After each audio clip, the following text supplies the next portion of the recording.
नमस्कार प्यारे विद्यार्थियों, इंडियन कोचिंग क्लासेज के ऑनलाइन क्लास में आपका स्वागत है। आज हम चर्चा करेंगे पाठ संख्या 6 जिसका नाम है रासायनिक अभिक्रिया एवं उत्प्रेरक।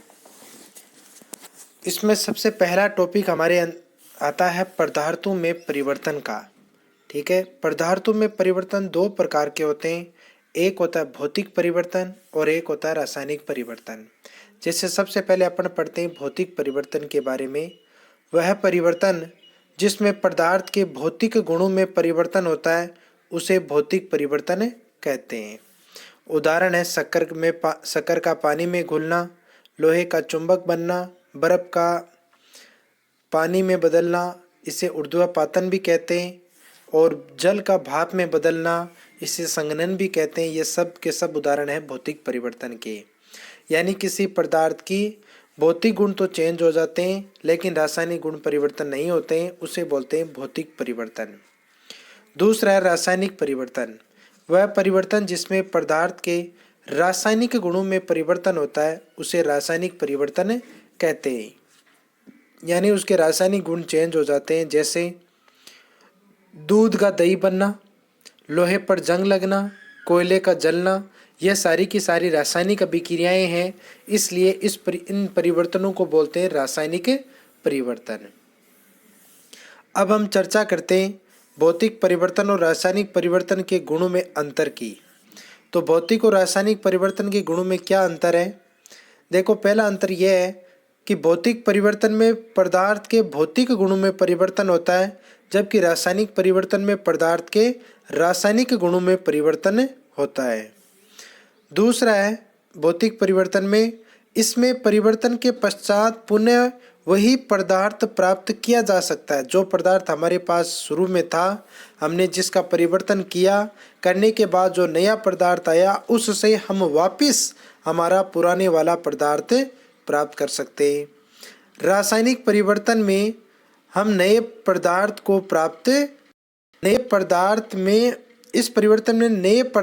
में प्राप्त नहीं कर सकते हैं। यानी इसका कहने का मतलब है कि रासायनिक परिवर्तन के अंदर हमें नया पदार्थ प्राप्त होता है और उस पदार्थ को वापस अपन वही पदार्थ नहीं बना सकते हैं।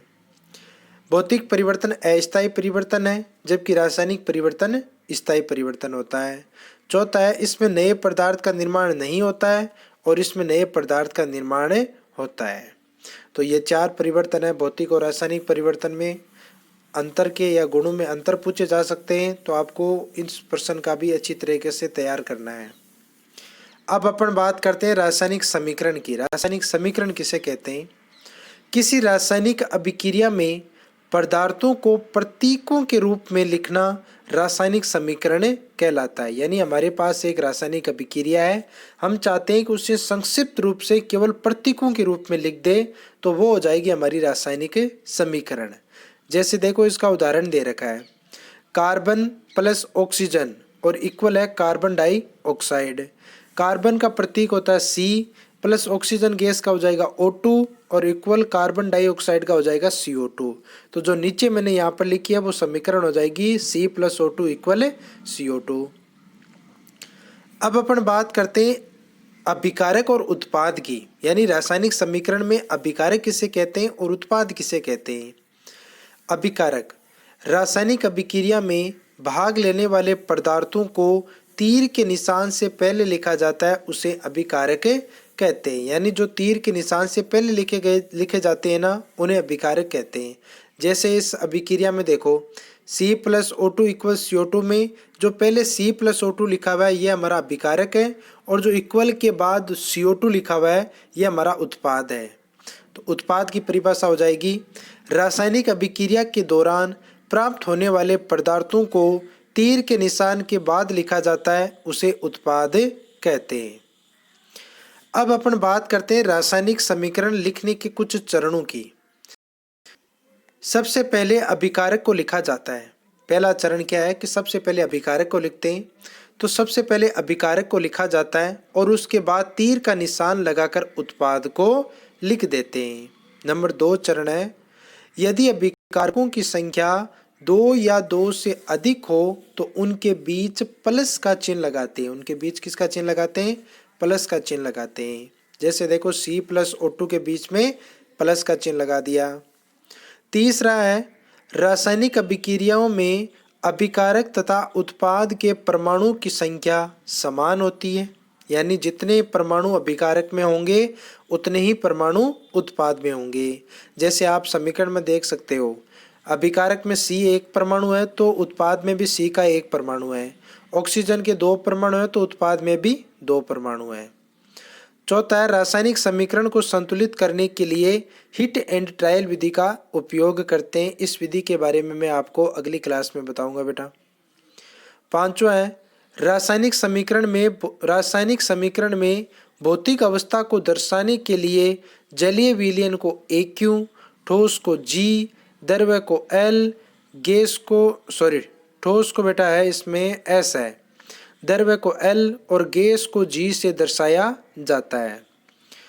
छठा पॉइंट है रासायनिक समीकरण में उत्प्रेरक ताप दाब को सदैव तीर के निशान के ऊपर लिखा जाता है। जो भी उत्प्रेरक होगा, ताप होगा, दाब होगा, वो हमेशा तीर के निशान के ऊपर ही लिखे जाएंगे। अब हम बात करते हैं रासायनिक समीकरण की विशेषताएं की। पहली विशेषता है रासायनिक समीकरण में अभिकारक उत्पाद के बारे में संपूर्ण जानकारी मिलती है। ठीक है ना, उनके बारे में लगभग जानकारी हमें मिल जाती है।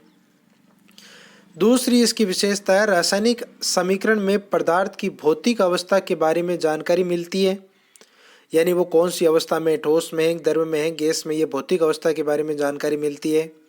तीसरा है रासायनिक समीकरण के लिए आवश्यक परिस्थितियों के अनुसार उत्प्रेरक ताप दाब के बारे में पता चल जाता है कि कौन सी समीकरण के लिए कितना ताप चाहिए, कितना दाब चाहिए और कौन सा उत्प्रेरक हमें चाहिए। चौथा है रासायनिक समीकरण अभिक्रिया की उत्क्रमणीयता का भी पता लगाती है, यानी जो रासायनिक समीकरण है वो उत्क्रमणीय है या अनुत्क्रमणीय है, यानी एक दिशा में चल रही है या दोनों दिशाओं में चल सकती है। अगला टॉपिक है रासायनिक समीकरण की सीमाएं या अपन कह सकते हैं कमियां। देखो पहली कमी यही है कि यह अभिक्रिया की पूर्ण जानकारी नहीं देता है, यह पूरी जानकारी नहीं दे पाता है, यह केवल पदार्थ की भौतिक अवस्था के बारे में ही जानकारी देता है।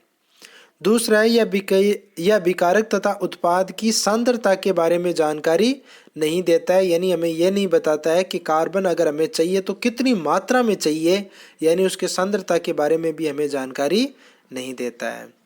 तो ये दोस्तों आज साइंस की मेरी पहली क्लास है। अगर आपको पसंद आई तो लाइक करो, शेयर करो और सब्सक्राइब करो, और अगली क्लास के लिए नोटिफिकेशन की घंटी भी दबा दो ताकि जैसे ही सेकंड क्लास आए आपको सबसे पहले मिले। ये क्लास देखने के लिए आपका बहुत बहुत धन्यवाद।